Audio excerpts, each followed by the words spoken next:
Kaj nas generacija Z lahko nauči o poslovanju? O tem bova spregovorila z Matjažem Lobnšakom, direktorjem projektov in partnerjem v raziskovalni hiši Valicon.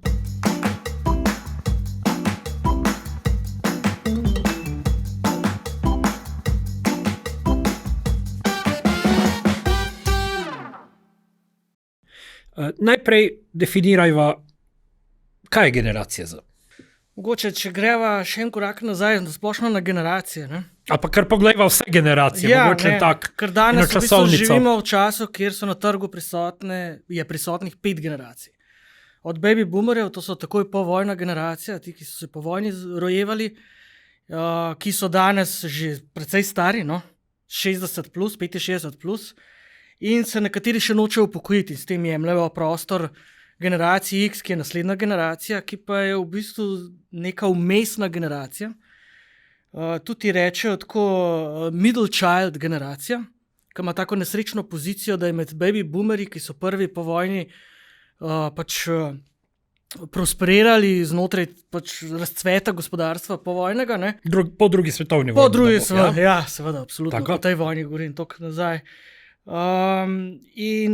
Vendar so pa vseeno bili vzgojeni v kontekstu nekih norm, vrednot, in to se tudi danes pozna. Je pa specifika te generacije, da je to v bistvu prva generacija, ki je se srečala z modernimi tehnologijami. Pa mogoče še, če jih primerjamo z naslednjimi generacijami Y pa Z, o katerih bomo danes malo več govorili, je, da tehnološko gledano so te generacije v bistvu več prehodov ali pa več menjav doživele, kot pa kasnejše generacije.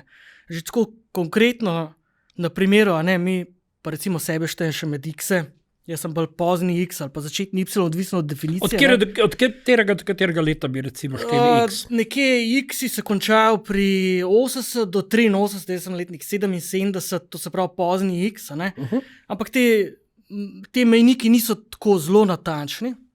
Zakaj ne? Ker je vedno treba upoštevati kulturni kontekst pa trende, ki so, najprej se začeli v Združenih državah, pa so potem prihajali v Evropo dosti hitro, pa potem včasih nekoliko počasneje na nas konca, danes pa z internetno dobo se ta zamik je v bistvu zelo kratek. V bistvu govorimo o tem, da ni več tega zamika trendov takega. Ampak zdaj, če grem nazaj na X-e, kaj smo X-i dali čez? Od kasete Walkmana, pa smo potem šli na CD-je, pa DVD-je, pa MP3-je. Vse te kasnejše generacije niso toliko tehnologij v enem toliko kratkem obdobju zamenjale. In smo glede tega malo specifični, smo, kakor pravijo v teoriji adopcije novih tehnologij, smo early adopters, smo tisti, ki smo prvi povzeli internet, je pa res, da smo internet začeli uporabljati v službi. In to je zdaj ta ključna razlika med mlajšimi, Y in pa Z, ki so pa se prvič srečali z internetom v zasebnem življenju že. In se tu stvari Z so se pravzaprav že rodili z internetom. To je generacija, ki rečemo, da so prvi digital natives. To se pravi, da so digitalni domorodci. Domorodci, tako. S temi prevodi včasih težko pravim. Native je malo drugače kot domorode. Domačin, Ja. Ampak načeloma razumemo, oni so dejansko prva generacija, ki je zrasla z internetom, ki je bil v popolni razvitosti že. Y so še vedno se razvijali. Z drugimi besedami, oni so se rodili v tem, kar imamo danes, mi, ki smo malo manj mladi, smo pa to šele pozneje spoznali in sprejeli. In sprejemali in že recimo sploh X-i smo se v internet že v adolescencah šele z internetom zrečali, medtem, ko Y že prej, ti pa v bistvu so že, kako bi rekel, ko shodijo, druga stvar je uporabljajo internet, tretja stvar reče mama. Mal karikiram. Ampak tako, da razumemo ta kontekst, zdaj so prva digital natives generacija in tudi zaradi tega pride do nekaterih razlik. Tudi njihovo odraščanje je torej drugačno. Ja, to odraščanje je zelo pomembno, ker v bistvu ta teorija, če lahko temu rečem, teh generacij, temelji na tem, da našo osebnost oblikujejo družbeno-politične, tehnološke razmere, v katerih mi preživljamo adolescenco. Tisto najbolj kritično obdobje v našem življenju. Takrat se oblikujemo. In seveda, ti zdaj so bili vplivani strani, zdaj so v bistvu otroci generacije X. Generacija X je še zadnja generacija, ki se je malo bolj držala bolj strogo teh norm vrednot, ki so jih prej nastavili baby boomeri.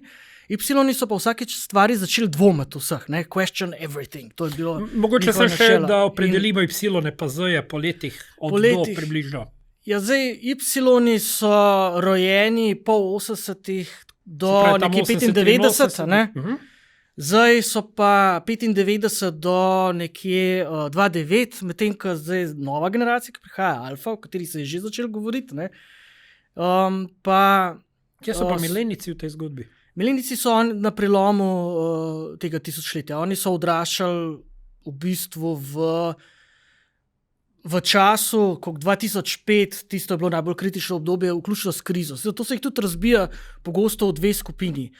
Pozni pa, oziroma mlajši pa starejši milenici, kjer so starejši milenici bili zelo zaznamovani z gospodarsko recesijo. Oni so se takrat vklapljali Govorimo o letu 2008, tista recesija. 8 do 14, tako. In takrat so se oni vklapljali v trg delovne sile in takrat ni bilo dela. Ne? In so tudi iz tega konteksta drugačni, so veliko bolj prilagodljivi, se znajdejo, tudi podjetništvo je pač njih že v krvi, čeprav s podjetništvom so začeli Y, ne, ker so bili overeni strani baby boomerjev, ki se nočejo odpovedati svojih pozicij, nočejo iti v penzijo, po domač povedano. Ne. In so se vsem osvojili in štartali svoje posle. Ne vem, tipični predstavniki X-ov so Bill Gates, Steve Jobs, Barack Obama, če ne drugega. Ne. To so oni, generacija X je zdaj na vodilnih pozicijah, ne, v zdajšnjem času. Ampak generacija Z je pa tista, ki prihaja in bo v kratkem postala glavni del tiste delovne sile na našem trgu. Ne smemo jih spregledati, po nekaterih analizah generacija Z predstavlja že četrtino celotnega prebivalstva. Namignila sva že, odraščali so pa precej drugače kot vsi njihovi predhodniki. Kaj so torej te temeljne razlike, ki so jih nenazadnje tudi opredelile? Zdaj, jaz mislim, da ta tehnološko okolje zelo močno determinira, kakšne so generacije na splošno vse. Ne? In oni so res se rodili z mobilnimi, pametnimi telefoni v roki. Ne? Za razliko od njihovih predhodnikov Y, oni so pač so odraščali z razvojem tega, medtem ko zdaj so bili že v razvitem okolju, v tem ekosistemu iOS-u in to, v katerem danes živimo. In zdaj, kako oni gledajo, ne? Oni razumejo tehnologijo kot njihov integralni del njihovega življenja. Medtem, ko smo mi to dojemali kot nek podaljšek življenja, ne? Kot nek dodatek, nekaj, kar ne zaupam, pa še vedno pokličem ali pa grem fizično na prodajno mesto in opravim nakup, mogoče, ker se bolj tako počutim, ker sem navajen, ker imam to determinizem. Oni pa obratno, oni so pa najprej online, če te ni online, v bistvu ste ni. Ne, in tako tudi podjetja in znamke morajo tako funkcionirati. Oni imajo zelo intenzivna pričakovanja, da znamka je z njimi v interakciji in se njim prilagaja in customizira. To se pravi, personalizacija je njihova, ne vem, ena taka specifika, ki je zelo na njih vezana. Ne. Tudi marketing se temu mora prilagajati. Ne. Če smo govorili o produktnem marketingu pred leti, pa smo potem govorili o marketingu, ki je na potrošnika usmerjen, ne?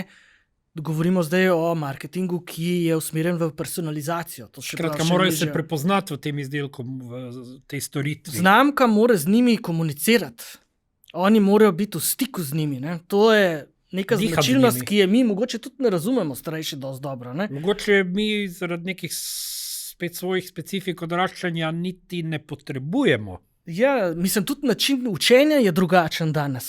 Če vzamemo primer, pa mogoče je to še bolj specifično za alfa generacijo, ta, ki zdaj prihaja, ja. Ampak že Z generacija je svoje učenje temeljila na tem izkustvenem modelu. Probaj, poskusi in se nauči. Glej YouTube, tam so navodila in tam se naučiš. Na tak način, medtem ko mi stari X-i beremo navodila ali pa tudi ne probamo in če ni intuitivno zavrnemo, medtem ko oni so v tej tehnologiji že rojeni. Njim je to vse naravno, njim ni problem novo napravo usvojiti. Tudi so zelo odprti do tega, ker pač to je integralni del njihovega življenja. Kartična hiša Visa je naredila eno raziskavo o plačilnih navadah generacije Z in so nekako ugotovili, da so določene značilnosti, ki si jih verjetno zelo preprosto pojasnimo, glede na to, kar smo zdaj slišali.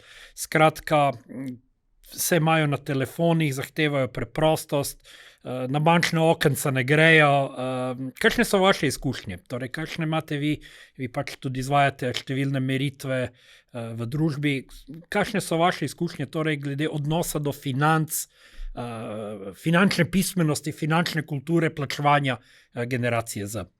Zdaj v naših raziskavah to se podobne stvari kažejo. Mi uporabljamo generacijsko segmentacijo, zato da lažje kakšne stvari pojasnimo, ki pridejo pač iz teh raziskav ven. Ker generacije zelo hitro so razumljive in jih vsi razumemo. Mislim, naročnikom in tudi publiki je zelo lahko to razložiti in vsi se hitro identificiramo in znamo popredalčkati. Tako da tukaj je to, kako bi rekel,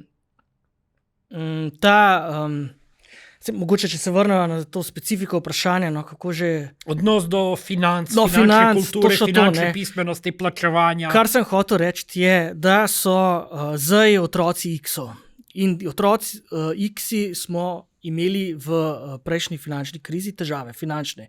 In so to oni so čutili. Začutili so in smo jih tudi mi učili. So veliko bolj finančno izobraženi danes, veliko bolj so pismeni, veliko bolj v bistvu izobrazba narašča. Že milenici so tisti prvi prelom, question everything, in pa na voljo imaš cel svet na internetu, vse informacije, ki obstajajo, so ti dostopne. Ta Z-generacija še to eskalira. In dejansko imamo zelo izobražene posameznike, ki vejo, kaj hočejo, vejo, zelo veliko dajo na to, da so znamke ali pa pač biznisa, da je naravnan trajnostno, da podpira ekologijo in tako naprej. In tu so velike razlike v primerjavi s prejšnjimi generacijami. Tako.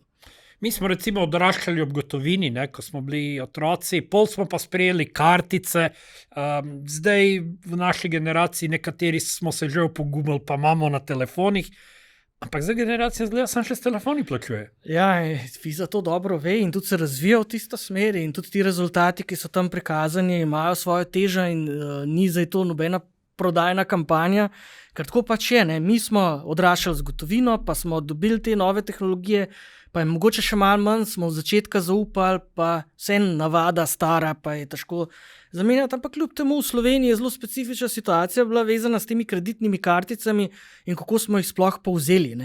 V bistvu jih je generacija X, pa milenici, pa kasneje so tisti, ki so spodbujali ta razvoj kartičnega poslovanja, ker smo želeli kupovati prek interneta in to je bilo veliko lažje sploh iz tujine naročati s kreditno kartico.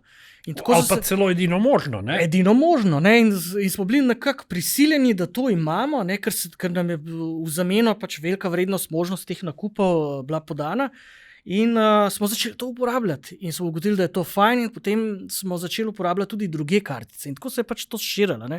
Zdaj ti Z-generacija pa dejansko jim tista gotovina malo odveč. Zakaj bi nosil dve zadevi sabo, polne žepe, denarnico, telefon? Telefon mora biti, ker to je pač podaljšek moj. In se ga zdaj, če na WC, nikamor ne grejo brez telefona. Kar je tudi mogoče za nas X-e ali pa starejše že malo mogoče čez rob. Ja, malo je sporno že, ampak mi moramo razumeti, da to oni so nov kontekst, oni so prihodnost, oni bojo definirali ta svet, kakršen je in kakorkoli se mi na glavo postavimo te tehnologije, oni bojo plačevali brezgotovinsko, s karticami, še rajši, s telefonom. Z zasljivimi napravami. Ni, da ni. In se bojo izogibali gotovine. In se bojo čudno gledali, če bojo prišli nekam in se ne bo dalo plačati s kartico oziroma s kakšnim modernim brezgotovinskim načinom plačila. Verjetno zato ne presenečajo rezultati ene druge raziskave, ker so jo naredili sicer, to je zdaj že skoraj mogoče malo alfa generacija, ampak tudi da jim je ena izmed največjih frustracij v življenju, če jim zmanjka energije v pametnem telefonu. Ja, Ja, mislim, da je že zato. No? Ja, ker mogoče je to ta razlika, ne? Kako mi dojemamo pametni telefon, kako ga oni. Mi smo ga najprej začeli dojemati kot neko orodje za pogovor, pol je pa bilo orodje za neko drugo komunikacijo, pol je pa neko sredi. Njim je pa to vse. Njim je pa to in denarnica, in knjiga, in... Ja, če smo se mi vrteli s tem okoli tega našega sveta, v katerem se gibljamo, ne, se mlajši vrtijo okoli tega, ne, in je telefon v sredini. Telefon predstavlja dostop do vsega, do informacij, do financ, do mojega osebnega življenja, slik, družbena omrežja. Družbena omrežja so integralni del te generacije. Ne. Y so bili prva generacija, ki jih je povzelo to nota, ne. Ampak ta generacija pa je odrasla s tem. In to je čist druga predispozicija. So pa veliko bolj previdni, ne, ker jih seveda X-i, ne, starši učijo, da morajo paziti, pa učijo jih o etičnih načelih in teh neke norme v neki obliki jim hočejo utiriti, ampak ne, da bi jih omejevali. Ne. Še vedno kot so milenici, ki so začeli dvomiti vse in so bili zato zoprni na delovnem mestu, ne, ker so pač question everything, ne, zakaj zdaj mora biti to tako, ne. Ne, mi X-i smo pač šef je rekel tako in smo to tako naredili. Ne. Oni so pač začeli to dvomiti. Ti zdaj imajo tudi to v sebi, ampak še vedno smo jim starši uspeli ubiti določene stvari v glavo, ampak jih oni pač seveda to po svoje naprej peljejo. Omenili ste že, da smo se X-i pa deloma tudi Y srečali s podjetništvom oziroma smo ga doživeli v nekem svojem življenjskem obdobju. Ne? Zdaj pa so takoj prišli torej so se rodili v obdobju, ko je podjetništvo, kakršno je bilo takrat, že obstajalo. Kako bodo pripadniki generacije Z premikali, spreminjali odnos do podjetništva, do nekih pobud v poslovnem svetu? Ja, jaz mislim, da je bo zelo težko napovedati, kaj točno se bo zgodilo. Ne?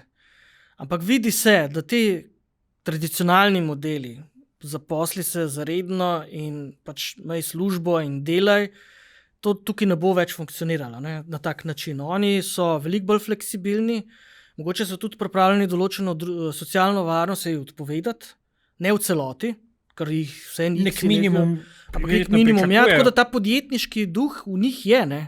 Ker se je začel že v X-ih, tako kot sem povedal, ker niso mogli napredovati zaradi baby boomerjev, so ustanovili lastno podjetje in so tako napredovali. In vrhunec tega zagotovo je bil ravno obdobje odraščanja, adolescence, generacije Z, ko je bil razcvet startupov, kako bi temu rekel, tehnoloških zagonskih podjetij in ravno ti zdaj so odraščali v tem času, tako da oni to imajo v svoji krvi in bojo tudi tako ravnali in lahko pričakujemo, da bojo določena področja posla, vsaj od začetka, zelo razpršena, veliko podjetij, veliko igralcev bo noter in se bojo potem šele počasi konsolidirali, tako kot se pač posel običajno konsolidira skozi leta. Ne. Število ponudnikov znamk se skrči v določenih kategorijah. Ne. Hkrati pa vidimo en paradoks. Ne? Omenili smo že, da pač mlade generacije zahtevajo neko brezgotovinsko poslovanje. Povedali smo, da generacija Z zahteva neke, bomo rekli, netradicionalne oblike poslovnega sodelovanja. A če pogledamo današnji svet, v Sloveniji še vedno ogromno gotovinskih transakcij. Pa eno presenečenje Nemčija, ki nekako velja za eno razvito državo, ima še večji delež gotovinskih transakcij. In recimo še ena zadeva, ki je tako malo paradoksalna, ko nas je pandemija prisilila v take prožne oblike dela, kot je na primer delo od doma, prilagodljivi delovni čas in tako naprej, pa so nekako neke napovedi bile, da bo to ostalo tudi po pandemiji. Pa zdaj vidimo, vse se je vrnilo nazaj v pisarne. Kako zdaj to? Kje je zdaj to? Nasprotje ste... Ja, ogromno. Jaz tega ne vidim toliko. Pa imate srečo, ker ogromno podjetij se... Jaz mislim, da način dela se je zelo spremenil. Mislim, pred pandemijo, pred 2020 smo že imeli Skype, smo imeli Zoom, je tudi že obstajal. Vse te tehnologije smo mi že imeli na voljo. Kaj je kdo to uporabljal? To se ni uporabljalo. Vse se je bilo treba na sestankih zmeniti. Od pandemije naprej jaz še vedno danes polovico teh srečanj, predstavitev, sestankov upravljam dobro, zdaj izhajam iz sebe, ne, mogoče sem specifičen, ampak še vedno ogromno, to je zdaj postal sprejemljiv način dela. Sprejemljiv, ja, ampak tradicionalni sistemi so se nekako hitro vrnili na tradicionalne načine. Ker so podrejeni starim vrednotam. Ne? Zdaj pa bojo prišle nove vrednote mladih generacij, ki bojo začele vedno bolj pritiskati na spremembo starih vrednot. Pa jim bo uspelo? Seveda jim bo uspelo. Koliko časa bodo potrebovali za to? To pač so desetletja, o katerih govorimo, ampak se bo premaknilo, ker tako pač je v našem svetu, ker ene stvari se obdržijo, stara navada težko umre, ampak še vedno, mislim, žal, da se moram tako izračati, ampak starejši umiramo počasi, ne? Vedno manj nas bo. In samo mlajši bojo in ti pa pač imajo svoj način razmišljanja, mi jih ne bomo uspeli preuzgojiti, mi smo jih že vzgojili take, kot so. In oni imajo svoj ritem, svoj način dela in bojo s tem tudi na ta način potem oblikovali in spreminjali svet. Tudi nekaj napovedi so, da v bistvu kombinacija generacije Z in generacija Alfa, ki še prihaja, bo v bistvu te dve generaciji bosta tisti generaciji, ki bosta najbolj spremenili naš način življenja, pa odnos, pa interakcijo s tehnologijo. Ker to so prve generacije, ki so res, kjer je tehnologija integralni del njih samih. Ne? Nas še ni, pa čeprav se nam zdi, ampak ni, mi uporabljamo to kot neka orodja, da nam nekaj olajša. Priboljšek skoraj, ne? Ja, skoraj priboljšek, ne? Še vedno, a veste, oni sploh ne vejo, kako je brez tehnologij. Generacija zdaj je prva generacija, ki je odraščala, ki ne ve, kako izgleda svet brez interneta. Y se mogoče še eni spomnijo, ker je bil pač v razvoju, je bil že tukaj, ampak nismo ga še vsi uporabljali, ne, v 90-ih. To je bilo še krepko v razvoju po 2000, ampak tile, ne, pa ne vejo, kako izgleda brez. Se ne znajo. Ja, bi bili izgubljeni pravzaprav, ne? Pravzaprav, ja. In zdaj v bistvu imava dve temeljni vprašanji. Drugo vprašanje je, kako bo torej generacija Z spreminjala, razvijala svet, kot ga poznamo danes. Prvo vprašanje, kronološko gledano, kako obstoječi sistemi, znamke, podjetja naj naslovijo generacijo Z, tako da vzpostavijo neko kakovostno komunikacijo, da se bodo razumeli, da ne bo recimo marsikdaj generacija Z tako malo zaničevalno za nas generacijo X reče, da razmišljamo in delujemo kot fosili. Pa to fosili se bojo vedno pojavili, tudi oni bo enkrat fosili, ampak mislim, da te dve vprašanji, kot smo to mi postali. Mislim, te dve vprašanji sta zelo podobni, samo sta iz dveh različnih zornih kotov. Tako da bom kar skupaj odgovarjal, ker se mi zdi, da je to ta smer. Že prej sem omenil ta odnos personalizacije, da to je pomembno pri generaciji Z, da to njim šteje. Ne? Znamke v bistvu bojo mogle, ali pa vse so že, ampak ta interakcija z končnimi uporabniki, njimi, zdaj, bo pač obvezna. Oni bojo, tisti, ki ne bo, ga pač ne bo na zemljevidu. Oni pričakujejo to, da bojo znamke da bojo z njim komunicirali in da bojo poskušali razumeti in da se bojo s tem prilagajali, personalizirali. Oni niso več tisti, kot so bili X, recimo, ki smo padali na specifikacije, kaj vse imamo noter, 20 značil več, kaj je boljše. Avtomobile smo kupovali na tak način, kaj vse ima, kjer dodatno opremo. Torej generacija Z bo padla na to, da je cool. Simplicity, enostavnost je njihova, preprostost, da je intuitivno in da ima vse tisto, kar rabimo. Če česa nima, ni v redu. Tako da torej, to bi bil, bom rekel, nasvet za obstoječe zelo, jaz posle, mislim, da, podjetja, panoge. Mogoče Apple že danes prodaja na tak način, sej oni še vedno poudarjajo specifikacijo, ampak je v primerjavi z PC-jem, če se spomnim, veliko manj tega. Ja, pa definitivno so, ne glede na to, kar si mislimo, niso znali narediti nek odnos s svojimi uporabniki. Da ne rečem, da so naredili skoraj neko religijo iz tega. Ja, ampak je še vedno v kontekstu, moramo razumeti, Apple je bolj znamka Y oziroma milenijcev, ker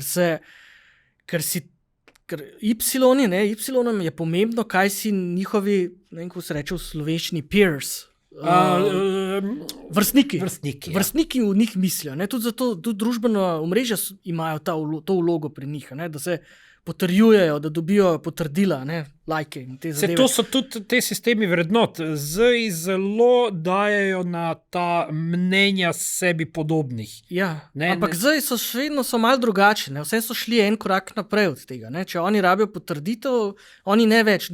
Za njih je to integralni part. Oni grejo ne več k temu, kako to dobro zgleda, pa da je to kul, pa da to ima tudi Janez in bom tudi jaz imel, ne?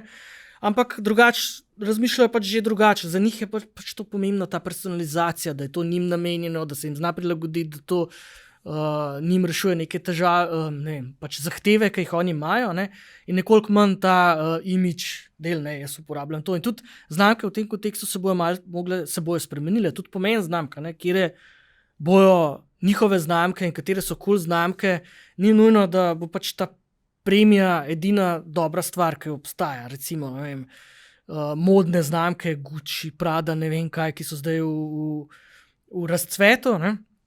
To je pač zdaj njihov vrhunec. Ta generacija jih bo uporabljala, seveda, bojo jih imeli, bojo jih cenili, ampak jih bojo malo iz drugih razlogov, jih bo treba drugače prepričati. Ampak ne z dolgimi specifikacijami, kaj vse imajo. Ne? Tudi Bundo, ki jo bo kupil za, smučanje, bo pač kupil Bundo znamke, mora biti lepa, znamka mora biti privlačna, mora imeti nek odnos z nami, mora se meni prilagoditi in ima tistih nekaj ključnih lastnosti, vse ostalo je tam v specifikacijah, me niti ne zanima, ker pač mora imeti. Bi se upali izpostaviti, katere panoge so boljše pri tem, da prisluhnejo različnim generacijam, kjer pa še morda niso tega dojele? Jaz mislim, da je zelo povezano z tehnološko, bom rekel, ne razvitostjo kot tako, kot razširjenostjo, ampak koliko so vpletene posamezne panoge v internet in v tehnologijo, koliko znajo že danes dostopati do svojih uporabnikov. Ali pa bom kar na takem plastičnem primeru razložil. Najboljša. Ne? Ko bomo vzeli eno dolgočasno industrijo, ki je že z nami stoletja. Jeklarstvo. Ne, bančništvo. In bančništvo je tista panoga, ki je v Sloveniji, a pa po svetu, v bistvu prešla in naredila en tak velik preskok. Neke druge obraze si je mobilna ustvarila. Banka je omogočila, da je posameznik lahko v stiku z banko vsak dan, večkrat na dan. A ni potem, tako med klica, ni potem paradoks, da banke zaračunavajo mobilno bančništvo kot neko dodatno, da ne rečem luksuzno storitev, namesto da bi jo pravila na okenčku zaračunavala kot premijsko storitev? Ja, to je zdaj diskriminacija in kako se bo svet obrnil in te stvari grejo vse en počasi in bančništvo ni seveda, starejše generacije bi imele veliko zapovedati na to temo, ne? Ampak se je bančništvo izredno spremenilo in kar smo opažali recimo v času COVID-a, od 20 pa malo naprej, pa smo imeli primerjavo Slovenija, Hrvaška, Srbija, pa Makedonija, kar se je dogajalo, ne? V Sloveniji je bilo mobilno bančništvo že v visokem razvoju. Adopcija je bila, stopnja uporabe je bila izredno visoka, presegla je že ne vem koliko in ta COVID v bistvu ni bil tako problematičen za poslovanje z bankami v Sloveniji. Medtem, na Hrvaškem pa v Srbiji... Vsaka naslednja soseda je bila stopnico... In so banke veliko slabše kot korporacije prešle percepcijsko to obdobje, v nasprotju za Slovenijo. V Sloveniji je bilo to, so dejansko takrat te znamke, ta podjetja pridobivala na priljubljenosti, ker so se znala približati. Mogoče manj zavarovalnice. Zavarovalnice niso tako blizu tem generacijam, ne uvajajo teh pač.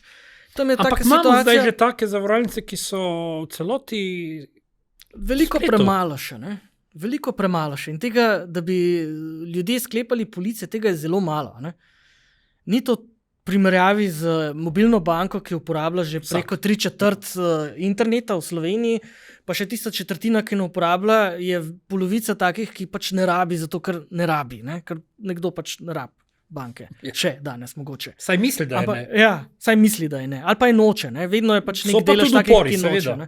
Ali pa spletno nakupovanje je tudi en dober primer, kako se je razvijalo. Dejansko milenici, Y generacija je tista, ki je otvorila sezono lova v spletnem nakupovanju v Sloveniji.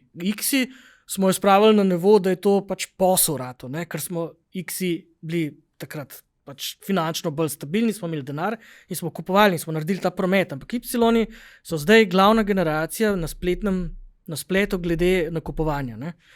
In oni so tisti, ki so začeli brezgotovinsko plačevati, tako da še ponovno spet se malo spomnimo na Vizo in tako naprej. In ta generacija, ki za njimi prihaja, pa to samo še en podaljšek tega, še bolj se stopnjuje. Ne? To se pravi, spletno nakupovanje kot tako, ki je bilo 10 let nazaj, ga verjetno čez 20 let ne bo več, ker bo to se spremenilo.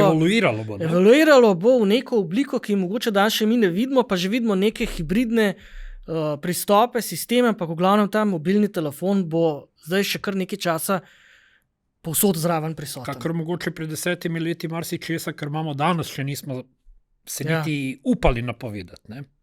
Ja, pa prej smo še omenjali neke razlike med trgi, pa kako se te generacije razvijajo, pa moramo tudi en kontekst razvoja posameznih trgov razumeti. Ne? Že samo, če pogledamo, kako je internet se razvil v Sloveniji, ne? Kako smo internet začeli uporabljati. Pač bil je, Siol, ne? To je že bilo, najprej bilo tisto, modemska povezava, pa teksti, pa kratka sporočilca, pa... Tako, in ko smo mi dosegli penetracijo 50-60%, so mi še vedno na računalnikih. Medtem ko v Srbiji pa v Makedoniji so pa ljudje začeli internet uporabljati na mobilnih telefonih. Ker so se toliko pozneje. To je recimo, zakaj v Ameriki še vedno povsem normalno, da s plačilno kartico se plačuje z magnetnim trakom. Tok zgodaj so začeli in teh magnetnih trakov je še veliko. Mi smo pa že bili naprej. In zdaj opažamo, da določeni razviti trgi ne delujejo tako razvito. Ampak vseeno moramo razumeti. Ker so zaspali, ker se bi zdelo, da so takrat zadostili svoje potrebe. Ja, ampak tudi veš, ker ti upeleš nek sistem na trg.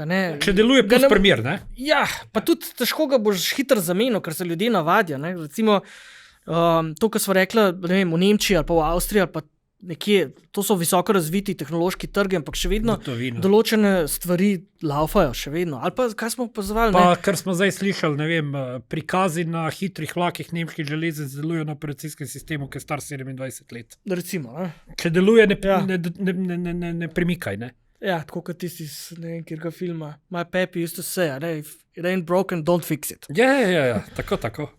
No, in če se zdaj vrnemo na vprašanje, kaj nas naučijo poslovanju. Dostopnost, tehnologija, osebno nagovarjanje, kaj bi še, mogoče kak konkreten primer. Povedali ste zavarovalnicam, probajte del poslovanja dati na internet, da boste bližji mlajšim uporabnikom. Ker kdor je danes mlad uporabnik, bo zelo v kratkem vaš edini uporabnik mogoče, ne?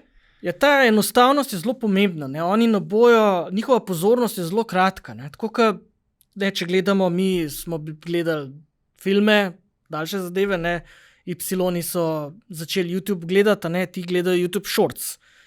To je ta pozornost. Kaj že recimo ene statistike pravijo, če greš na spletno stran ali pa gledaš nek video izrezek, se ti približno 8 sekundah odločiš, ali boš razstavil ali pa ne. Se pravi, ti imaš približno 8 sekund časa, da ga ujameš. Ja, in mogoče pri teh Z-jih in alfah še manj, Če ga ne ujameš na začetku, ga zgubo, In to je zdaj tista razlika. Mislim, ti v 8 sekundah ne boš mogel vseh specifikacij navesti, kot si X-o.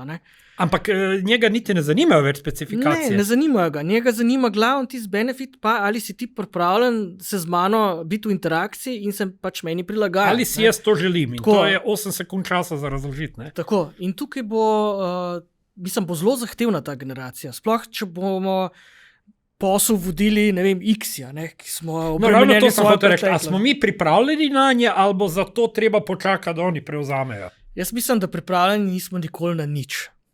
Ker lahko se pogovarjamo o tem, midva lahko modrujeva danes in poveva, kaj zdaj treba in zelo abstraktno opiševa, da se je treba prilagajati. To ni nič konkretno. Tisti, ki bo poslušal to, si bo rekel, kaj ne zdaj konkretno želim.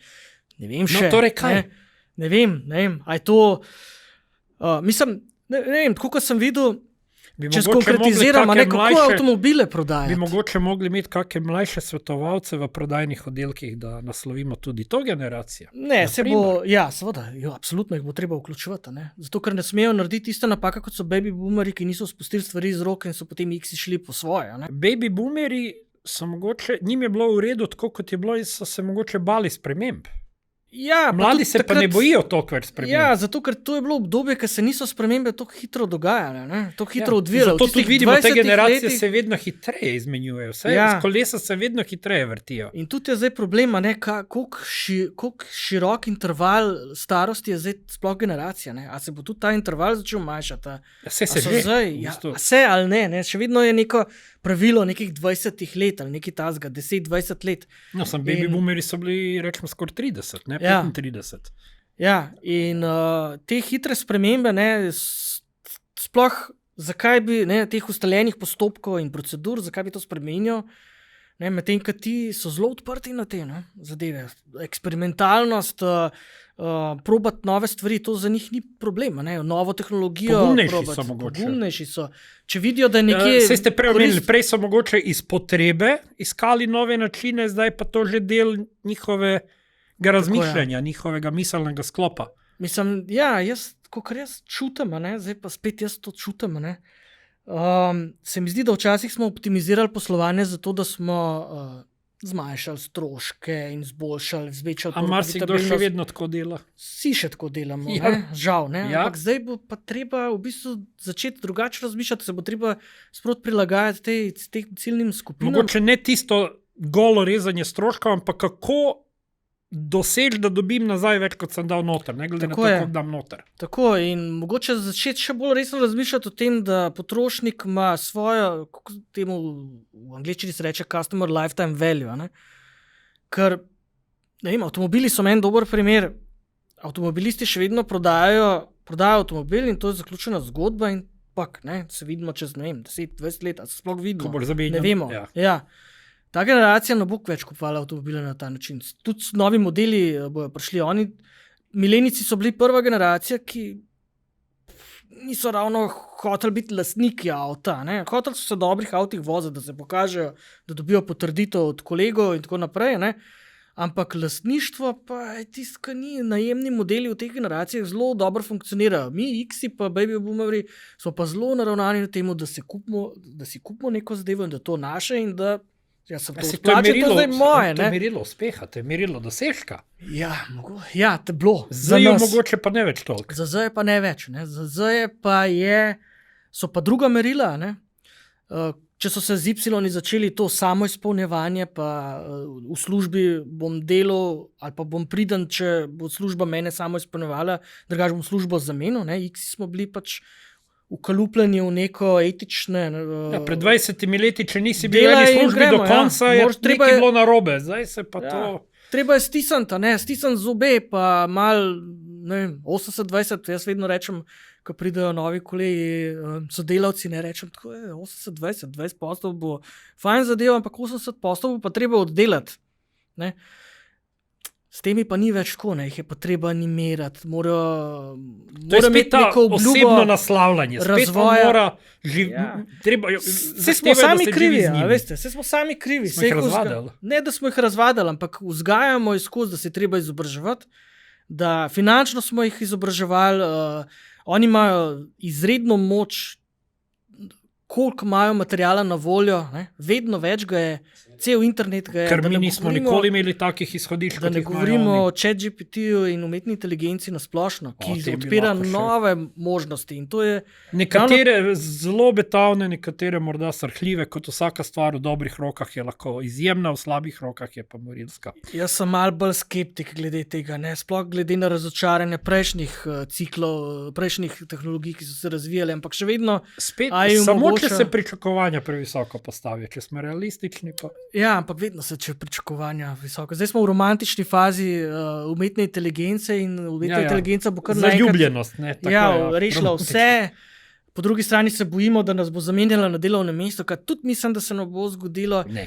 Ampak fora je v tem, da mi bomo imeli te dvome, pa se bomo učili to uporabljati, ti generacija Z bo pa s tem prišla na delovno mesto. In mogoče za zaključek samo še eno vprašanje. Če bi bila ena sama stvar, ker bi se mi malo manj mladi morali naučiti od generacije Z, kaj bi to bilo? Ena stvar. Ajde 2. Ta prilagodljivost, jaz mislim, da nam manjka. Ne? Ta odprtost do novih možnosti, ki jih imaš. Ne? Mi se zelo radi, starejši, pa delno tudi še en del generacije Y, se pač ukalupi v neke rutine, postopke in tako želimo živeti, nočemo se menjati. Tile so veliko bolj odprti do sprememb, je pa res, bomo videli, kaj pol, ko bojo odrasli. Ampak to je ena lastnost, ki je zagotovo pozitivna in bi jo mi rabili, ker tudi družba kot taka bo boljš funkcionirala.